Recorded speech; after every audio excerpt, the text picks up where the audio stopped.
Hey YouTube, it's GetThisHere11 here today with a follow-up on a video I posted 2 days ago asking you guys questions or any concerns you guys have about painting your controller. So today I'm going to be answering those questions and telling you my opinions on the pros and cons of painting your controller or leaving it factory settings. Jumping right into this video, I first want to address the two questions asked on my previous video. And the first question comes from Cheddar323, and his is, in your opinion, what's the worst mistake you can make while taking apart your controller and putting it back together? So the first part is taking your controller apart. Now the first thing I noticed, the biggest problem that people have is the beginning part. And that is unclipping your two plastic housings. What you do is you press down and you clip it like so.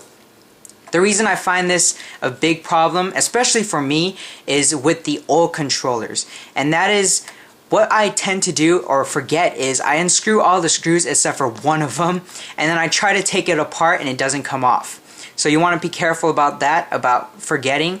And also with the old controllers, I think it's harder to unclip the two housings together.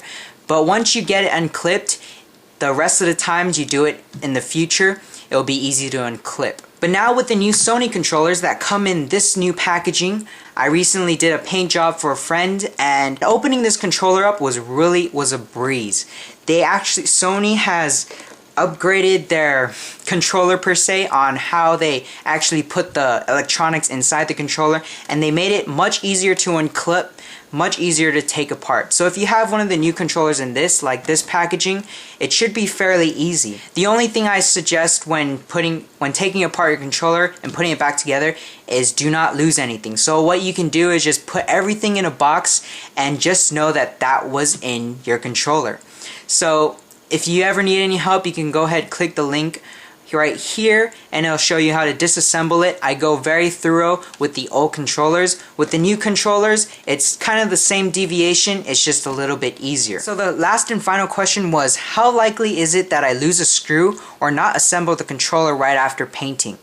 So assembling the controller right after painting is the same thing as regular assembly. Second part of his question was, how likely is it that I lose a screw?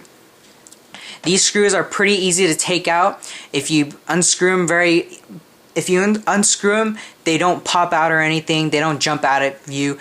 They're pretty small, but the whole thing I advise is to stay organized. So what you can do is just all the parts, put them in a box, and just know that that's for a controller. Okay, so getting to the comparison and the pros and cons, tips and tricks to painting your controller. Let's move the blue controller side because it's practically the same thing. The only difference between the colored controllers and the black controllers is that you have a gloss finish on the D-pad and the buttons pad, whereas the colored controllers don't have that gloss finish. Now I recommend when you paint your controllers, I know a lot of you guys have default black controllers, but if you do have the money and you want to start on a new fresh controller, I suggest buying a white controller because it's easier to work with. They're practically the same price, just different color. So moving the blue controller aside, I'm going to give you the pros and cons to painting your controller. And first off, we're going to start with tips and tricks. So if you've already decided you want to paint your controller, this is my tip to you. The most important tip I have to say of today and on this video is watch out for dust. Before every coat you do, you want to make sure, go over it with a magnifying glass and see if there's any dust on your controller, because you don't want any dust between the controller and the paint. I'm going to show you right here on my first controller, I messed up big time on the dust. It doesn't give a really nice look to it. You can see all this bumps right here. That is all trapped dust. So my biggest tip is watch out for dust. Alright, now that we've got the biggest tip out of the way, which is watch out for dust, my second note is to make sure you put enough paint. Now I put enough paint on this controller. The only time I didn't put enough paint was in my clear coat. So I'm going to show you a close-up right here. Use paint. Don't be greedy with your paint. You can see here, it's kind of a bit, not really a nice finish. It's very, muddy-ish look like. But when you look at it from afar, it looks very nice. but if you look a little closer, you can see it's muddy right there if I reflect it against the light. So what I want you guys to do is use enough paint, and I can show you guys a controller that I did use enough paint, and that is a customer's controller. This is my first controller and I found many flaws in it, but doing my second controller, let me guys show you right now. So what I did was I had a client, which was my friend, and he wanted me to paint his controller, and we're gonna do a really fast intro right here. Alright, so here's the controller I painted for my friend. A big difference from my first time and my second time. I have to say I did a good job. The comparison is almost so different that you couldn't even tell that the same person did it. With your first time painting your controller, you're going to have a lot of problems, but I'm going to help you get through them to make sure you don't make the same mistakes I made. Looking at my second time doing it, you can see that there's a big improvement. You can see I used enough paint. I used the right amount of paint. I wasn't greedy about my paint usage, and you can see that I get a nice gloss finish. You can see right there. And although it looks kind of bumpy, that is because in the light, but if you look at it with your own eyes, not without my camera eyes right here, but if you look at it with your real eyes, it looks very glossy, looks very nice, and the difference of feel between my first controller and my second controller isn't that much difference. The only difference is that this one has some lint below the paint. I didn't pay attention to that. That's one of the main, painting your controller, that's one of the main big differences between your paint job and a professional's paint job. There's no dust. So if you want to be pro, you have to make sure you get a magnifying glass. Check every time you do a coat that there's no dust, and if there is dust, the best advice I can give you is to leave the dust there. Do not try and take it off with tweezers. That's one of the things I did with this controller right here. You can see there was dust right, come on camera, focus. There was dust right here, and I was like, no, perfection ruined. So I tried taking off the dust and it messed up the paint job. And the feel of it is much better compared to the feel of this one right here. So you can see that there's a big difference between the look of the controller. In this one it looks glossy, and this one it looks all bumpy and muddy. So use enough paint, and I am proud of this one right here. I wish I could keep it, but it's for my friend. I even put his clan tag on it, and so yeah. So we're gonna get out of this controller. With this first controller, I did a decent job, and you'll probably do, giving you these tips, you'll probably do a decent medium between this one and this one. So you'll be somewhere in between right here with your controller.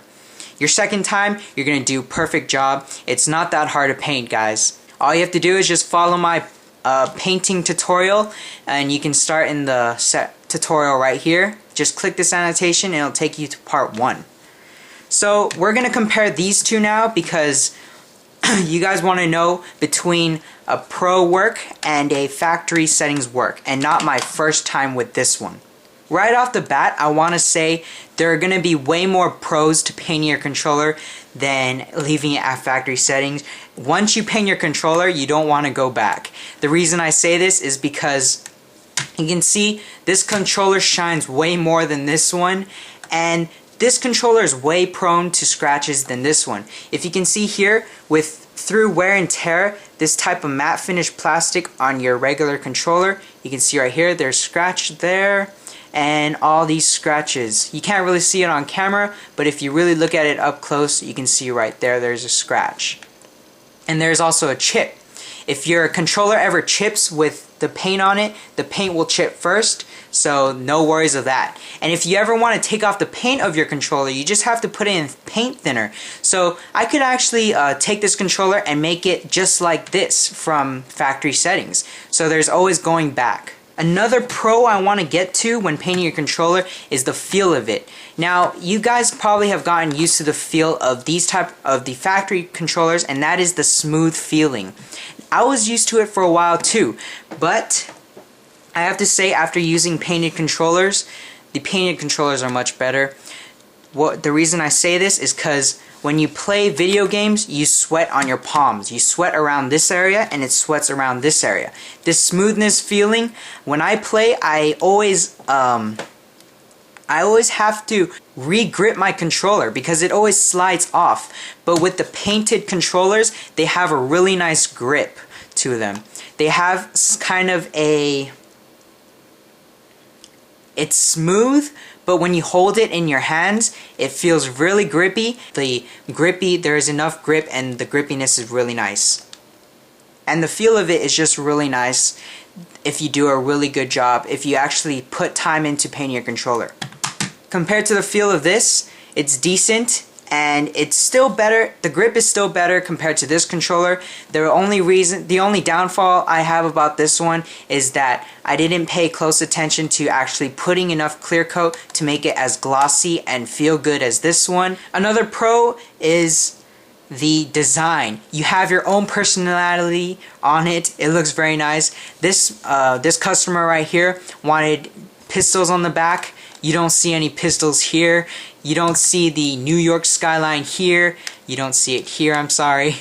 And you don't have your own design. One of the biggest pros I have about painting your controller, and this is universal, this is forever, and that is when you buy a new controller, say this is a new controller, all I have to do is disassemble this controller, take the housing off, and put it on my new controller.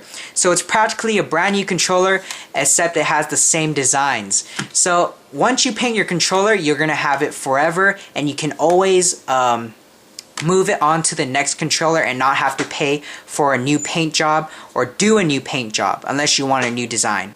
In addition to all the pros I said before, another one is the shininess. Not many people like shininess, but I do, and that is with the painted controllers, you have a much more gloss finish to them, and it pops out way more in the light rather than the factory controllers. If you like the matte finish, then this will be a con for you. Now let's get on to the cons of painting your controller, and that one of the cons I have is the smell of it. Your initial time painting your controller, the first, like I say, 3 days, your controller will reek with paint smell. It's gonna smell like paint, and there's nothing you can do about it. But that'll slowly go away, and it'll go away to the point where you can still smell it if you put your nose really close to it. You won't smell it while you're playing, but it will always smell of paint. So that's a downfall right there. Another downfall I have to say is when you're stenciling and you're cutting out your designs is you have to be very precise. Unless if you're using a machine, your hand isn't going to be as precise as a machine, so your lines are going to be jagged, but you have to do the best you can. And you can see my lines were pretty smooth, but you can see that there's a little jaggedness from my hand movements when I was masking the design. But it's not that hard to, it's very hard to notice when you're looking at the controller in all its glory, only unless if you actually look really close to it and see the flaws of it. Also, another con to it is when you're masking and you're putting the designs on your controller, you are going to have places where the paint overgoes where the paint is. I can show you guys right here. My tape did not really stick all the way, so you can see that there's a kind of blurriness to the name Beast right there. And that blurriness comes from my tape not sticking all the way to the controller because I did not push it all the way down. So you're gonna have to be careful with that. And on my second controller, you're still gonna have some overrun in the paint. Let me find an area right here. On the where it says New York, on the O, you can see that I tried putting the tape over this cliff of indentation right here, and the paint got through it, so you are going to have overrun on your paint. Now, one of the main things that people ask is your controller going to be sticky when you're holding it? And that answer is no. It's not going to stick on your controller. If you're going to hold it like this and you kind of like let go of your grip a little, it will not stick to your hand. It feels very soft, not as smooth as this, but that I feel that is a pro to it because it gives you more grip. Another thing is when you're sweating, you have more grip on this than you would have on a regular controller. One thing I forgot to mention, a con to painting your controller, which I don't really see as a con, but when you paint your controller, you're going to lose the Sony logo, the select and start buttons, as well as the 1, 2, and 3 USB symbol, and the 6-axis DualShock 3 logos. Alright guys, so that sums up the whole video. Once again, I want to say, overall, it's best to paint your controller. There are way more pros to painting your controller if you do it right and you take the time to actually perfect everything. If you do it half-assed, you're going to get this, maybe even worse than this. Then I say do not go and paint your controller. So if you don't want to put the time into it, then go ahead and leave it to other people to do it like me. Alright guys, so thank you guys for watching. This is Get This Here 101. I apologize for not leaving the video up for any longer than 2 days. The whole reason was because if I did, I wouldn't have this controller to make a video on. I would have to, this controller is actually going to be sent out the next day to my friend who purchased it. So thank you guys for watching. If you guys have any questions, I certainly do have time to answer questions in the comments below.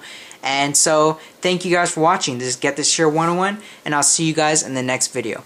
Go ahead and paint your controller, guys. See you guys later.